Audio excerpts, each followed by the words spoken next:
करने के लिए वक्त तो लगता है। एक गाना हमने बहुत पहले मैं गुनगुनाया था कि स्टेज पे हिंदी सॉन्ग है कि प्यार का पहला खत लिखने में वक्त तो लगता है। तो ज़िंदगी में कोई खूबसूरत चीज़ बनती है तो उसमें वक्त लगता है, और हम लोगों ने पूरी प्रयास की और कहीं नहीं छोड़ा, चाहे वो दिल्ली हो, यूपी हो या नेपाल हो या मुंबई हो, हर जगह जिसकी जहाँ ज़रूरत हुई वहाँ पे पराग पाटिल जी ने पैसा खर्चा किया, घर से लगाया। मेरा अभी तक बाकी है बट कलाकार नहीं, मैं नहीं बोल रहा हूँ, मेरा मैनेजर बोल रहा था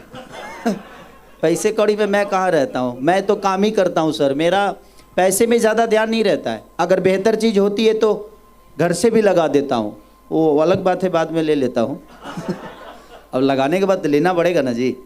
तो कहीं ना कहीं और आप सबका सहयोग चाहिए एक बेहतर सिनेमा के लिए, क्योंकि भोजपुरी अधिकांश गानों पे ज़्यादा फोकस कर रही है और गानों पे एल्बम की तरफ मैं भी बोल रहा हूँ कि क्या करें, कंपटीशन है तो जहाँ कंपटीशन है वहीं आदमी शुरू हो जाता है। क्या करें कि खुद को बचाना है, और कंपटीशन किससे होगा, मुझसे ही है,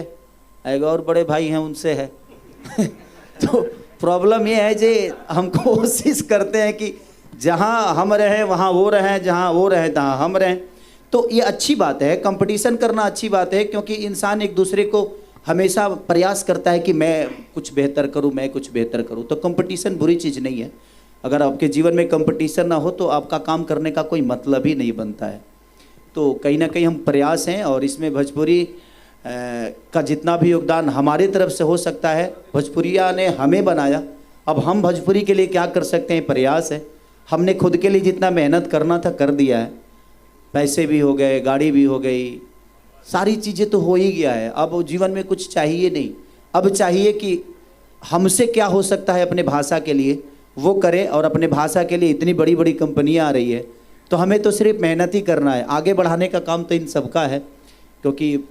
कुछ भी आगे ज़्यादा ऊपर होता है तो पैसा लगता है ना, तो पैसा वाले लोग तो पहले ही से, कार्तिक भैया ऑलरेडी ऊर्जा में हैं कि अब 200-400 करोड़ लगाएंगे हम भोजपुरी में